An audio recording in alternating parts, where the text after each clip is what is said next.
जी बिस्मिल्लाहिर्रहमानिर्रहीम। अस्सलाम वालेकुम। मैं हूं मुज़फ़्फ़र अली वारिस। डियर स्टूडेंट्स, हमारा ये जो मैथमेटिक्स है इसका ये टॉपिक है, बहुत अहम टॉपिक है मैट्रिसेस। और ये एक ऐसा टॉपिक है कि कोई भी क्लास हो जिसमें मैट्रिसेस को पढ़ा जा रहा है तो मैट्रिसेस को जानने के लिए, उसकी बेसिक को समझने के लिए आज इसका जो लेक्चर है वो है लेक्चर नंबर 2। लेकिन मैं बताता चलूँ, जो इसका लेक्चर नंबर 1 अपलोड हुआ है learn maths with Muzaffar Ali Waris के नाम से, जहाँ से ये आप इस लेक्चर्स को देख रहे हैं, तो हमने लास्ट लेक्चर नंबर 1 में कुछ चीज़ों को डिस्कस किया था।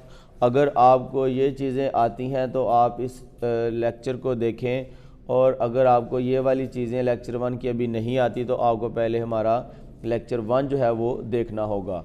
तो इसमें हमने पढ़ा था मैट्रिसेस के बारे में कि मैट्रिसेस क्या होते हैं।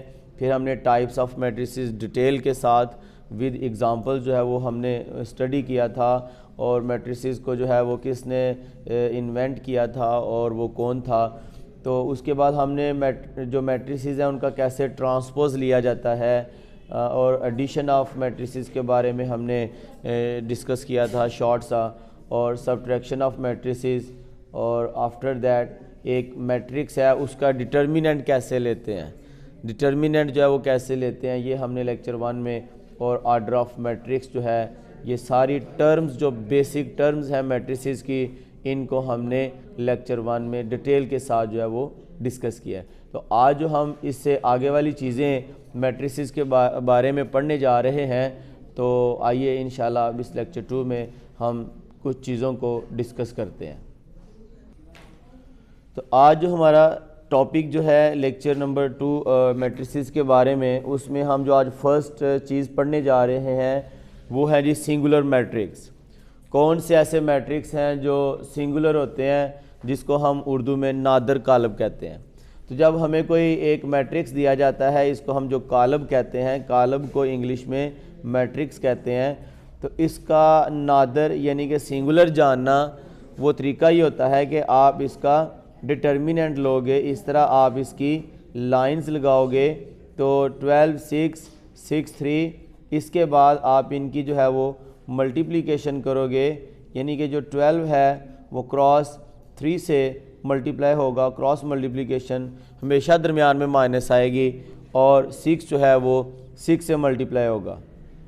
तो 12 3 जार 36 माइनस 6 6 जार 36। तो 36 में से 36 को माइनस करेंगे तो आंसर क्या आ जाएगा, 0। तो वो मैट्रिक्स जिसके डिटर्मिनेंट का आंसर 0 आए उसको हम सिंगुलर यानी कि नादर कालब कहते हैं। सिंगुलर मैट्रिक्स उसको हम नादर कालब या इंग्लिश में सिंगुलर मैट्रिक्स कहते हैं, जिसके डिटर्मिनेंट का आंसर क्या आए, 0।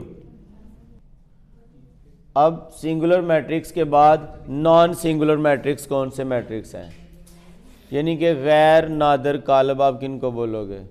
अगर हमें कोई मैट्रिक्स दिया हुआ है और उसका हम डिटर्मिनेंट लेते हैं, यानी कि 2 5 6 और 8, डिटर्मिनेंट लेने पे 2 को 8 से ज़रब देंगे, हमेशा दरमियान में माइनस आता है, और 6 को 5 से ज़रब देंगे। तो 8 2 बार 16 माइनस 5 6 बार 30। तो 16 में से 30 निकालेंगे तो माइनस 14, यानी कि इज़ नॉट इक्वल टू 0।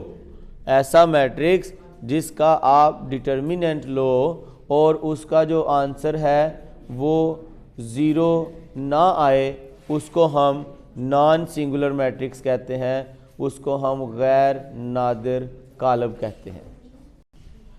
तो इसके बाद स्टूडेंट्स एक एडिटिव इन्वर्स टाइप है जिसको हम कालब का जमी माकूस कहते हैं। तो एडिटिव इन्वर्स का मतलब है जमा का उलट माइनस, यानी जो कालब गिवन है उसको आप माइनस के साइन के साथ मल्टीप्लाई कर दो, उसके अंदर जितने भी नंबर्स हैं उन सब को उनके जो साइन हैं वो आप बदल दो।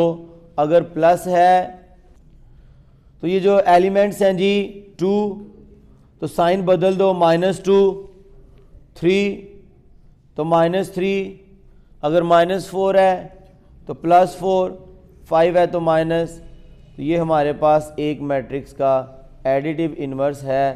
तो आप यहाँ इस -1 को कोई नए मैट्रिक्स का नाम दोगे B, तो इस तरह जो B मैट्रिक्स है वो जनाब -A के बराबर होगा, यानी कि -2, -3, 4 एंड -5। तो हम कहेंगे B जो है, B मैट्रिक्स, एक जो B मैट्रिक्स आया है ये एडिटिव इन्वर्स है मैट्रिक्स A का। ठीक है, तो ये जो B मैट्रिक्स है इसको उर्दू में हम जमी माकूस बोलेंगे और एडिटिव इन्वर्स बोलेंगे मैट्रिक्स A का। तो बच्चों इसके बाद जो अगली टर्म है बहुत इंपॉर्टेंट है जी, एडजॉइंट ऑफ मैट्रिक्स। तो हम इसको एडजॉइंट ही कहते हैं उर्दू में। तो ये A मैट्रिक्स है, इसका अगर हमने एडजॉइंट मालूम करना है तो हम कैसे मालूम करेंगे? तो आपने लिखना है जी ADJ शॉर्ट, एडजॉइंट आगे A। तो आपने जैसे ही एडजॉइंट A लिखा तो इसका मतलब ये है, इसका प्रोसेस और तरीका ये है कि ये हमारे पास जो डायगोनल है इसके जो नंबर्स हैं वो आपस में एक दूसरे के साथ जगह चेंज करेंगे। यानी जो 10 है वो 3 की जगह पे आ जाएगा और जो 3 है ये 10 की जगह पे आ जाएगा, यानी कि इधर 10 और इधर 3। और बाकी जो दो नंबर्स हैं इनके आपने साइन बदलने हैं। ठीक है, बाकी इन दो नंबर्स के आपने साइन बदलने हैं। अगर -6 है तो +6 हो जाएगा, और अगर प्लस है, प्लस का नंबर है यानी कि +8 है तो ये -8 हो जाएगा। इस तरह हम किसी भी मैट्रिक्स का आप याद रखो एडजॉइंट ऑफ मैट्रिक्स जो है वो आप इस तरह मालूम करोगे। अब इसके बाद बड़ी इंपॉर्टेंट टर्म है जी मल्टीप्लिकेटिव इन्वर्स ऑफ मैट्रिक्स। इसका मतलब है जी ज़रबी माकूस। एक मैट्रिक्स का आपने ज़रबी यानी कि मल्टीप्लिकेटिव इन्वर्स जो है वो कैसे लेना है, तो उसका ये तरीकाकार होता है कि ए मैट्रिक्स, कोई भी मैट्रिक्स है, अगर ए मैट्रिक्स है उसके ऊपर आपने -1 लिखना है। इसको पढ़ते हैं ए इन्वर्स।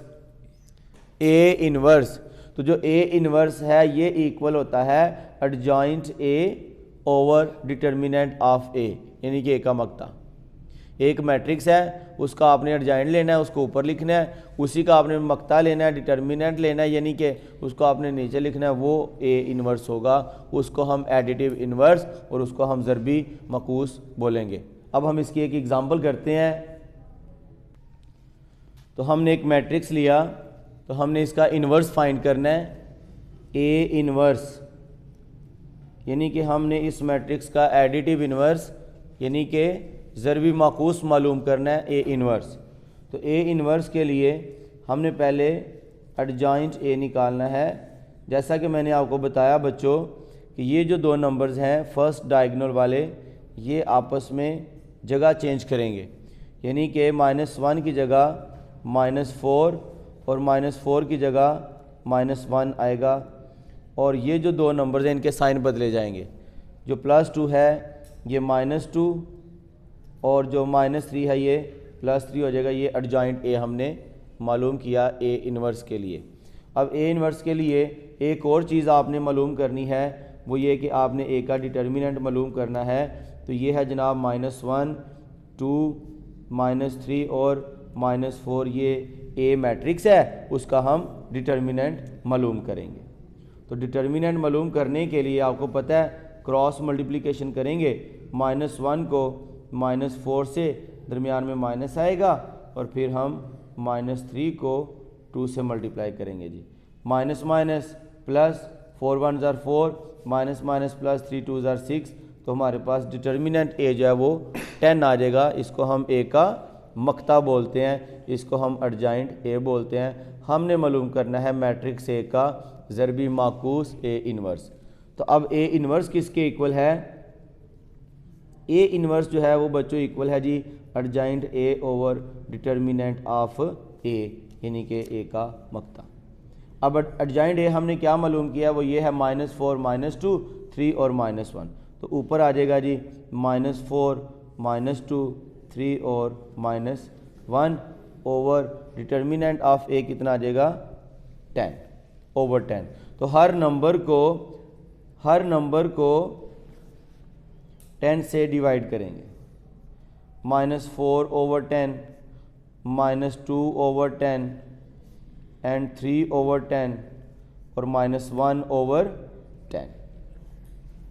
इसके बाद आप इसकी सिंप्लीफिकेशन करें। 4 1 ज़ार 4, 4 5 ज़ार 2 2 ज़ार 4, 2 5 ज़ार 10। तो ये आ जाएगा सिंप्लीफाई करने के बाद -2 ओवर 5। इधर तवज्जो दें, 2 और 10 आपस में कट होंगे। 2 1 ज़ार 2, 2 5 ज़ार 10, यानी कि -1 ओवर 5। तो ये आ जाएगा 3 ओवर 10 और ये जनाब आ जाएगा -1 ओवर 10। तो हम ये इसको क्लोज करेंगे। तो ये हमारा जनाब ए मैट्रिक्स का ए इन्वर्स है, यानी कि मल्टीप्लिकेटिव इन्वर्स है, जिसको हम उर्दू में ज़रबी माकूस कहते हैं। क्लियर? तो बच्चों आखिरी चीज़ ये जो बड़ी इम्पोर्टेंट है, मल्टीप्लिकेशन, दो मैट्रिक्स को ज़रब देना। ये सीख लें कि कैसे हम ज़रब देते हैं।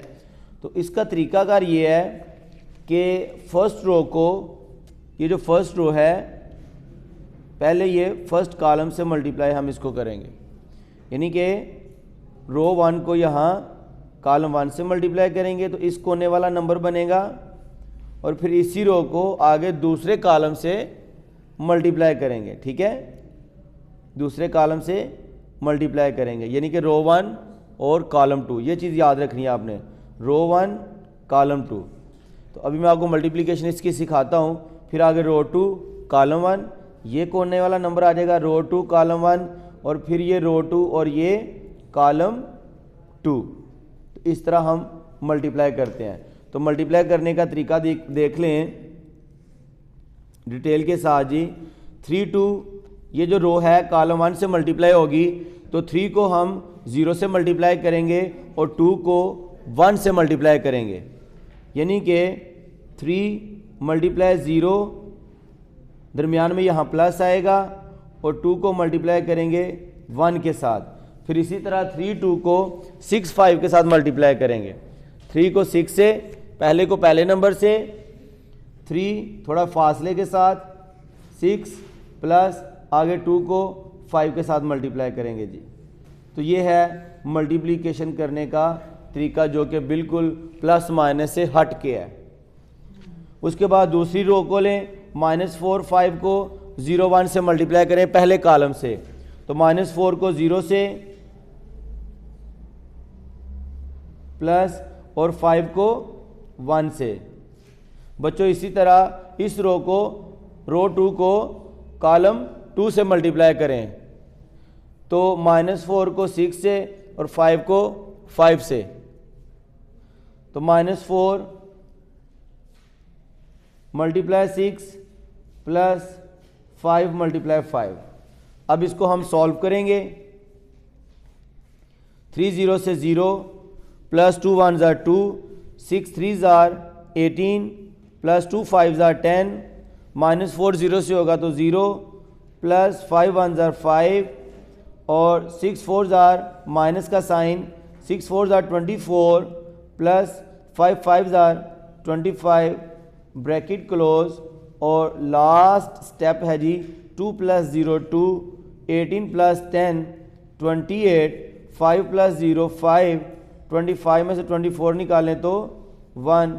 इस तरह हम दो मैट्रिक्स को, कोई भी दो मैट्रिक्स हों, उनको हम ए बी दोनों के नाम इधर लिखते हैं और दोनों के कॉलम इधर लिखते हैं। तो लिहाजा ये हमारे पास ए बी की मल्टीप्लिकेशन है। ए बी की मल्टीप्लिकेशन हो, ए सी की मल्टीप्लिकेशन हो, बस कोई से भी दो मैट्रिक्स हों तो उनको इस तरह हम मल्टीप्लाई करते हैं। तो उम्मीद करता हूँ कि इन दो लेक्चर्स में मैंने मैट्रिसेस के जो चैप्टर्स की जो बेस है, ओवरऑल सारी चीज़ें आपके सामने रखी हैं। फिर आगे इनके जो ऑपरेशंस हैं, जैसे इनके क्वेश्चंस हैं, उनमें मुख्तलिफ चीज़ें अप्लाई होनी है, लेकिन बेस आपको इन दो लेक्चर्स को याद रखना होगा। तो इन दो लेक्चर्स में जो हमने आज पढ़ा, तो इस लेक्चर नंबर 2 में हमने जिन चीज़ों के बारे में पढ़ा वो है जी सिंगुलर मैट्रिसेस। कि सिंगुलर मैट्रिक्स क्या होते हैं? जिनका डिटर्मिनेंट ज़ीरो आए वो सिंगुलर मैट्रिक्स, जो कि नादर कालब होता है। नॉन सिंगुलर मैट्रिक्स जिनका डिटर्मिनेंट ज़ीरो ना आए वो गैर नादर, नॉन सिंगुलर को गैर नादर बोलते हैं। एडिटिव इन्वर्स, ठीक है, एक मैट्रिक्स उसकी अलामतें बदल दो, उसको नाम नया रख दो, तो वो इन्वर्स जो होता है वो एडिटिव इन्वर्स होता है। Adjoint of matrix, adjoint of matrix किस तरह हम मालूम करते हैं और उसको किस तरह हम मल्टीप्लिकेटिव इन्वर्स में यूज़ करते हैं, इसके बारे में पढ़ा। और लास्ट पे हमने दो मैट्रिक्स को आपस में मल्टीप्लाई करवाया, उनको ज़रब दी। तो ये टॉपिक्स हमने लेक्चर 2 में पढ़े। तो इंशाल्लाह उम्मीद करता हूँ कि इन दो लेक्चर से आपको मैट्रिसेस के बारे में भरपूर जो है वो मालूमात हासिल होगी। तो इंशाल्लाह आगे हम इस चैप्टर को प्रॉपर लेके चलेंगे, क्लास वाइज जो सी क्लास होगी तो उसके क्वेश्चन जो है वो हम करेंगे। अल्लाह हाफिज़।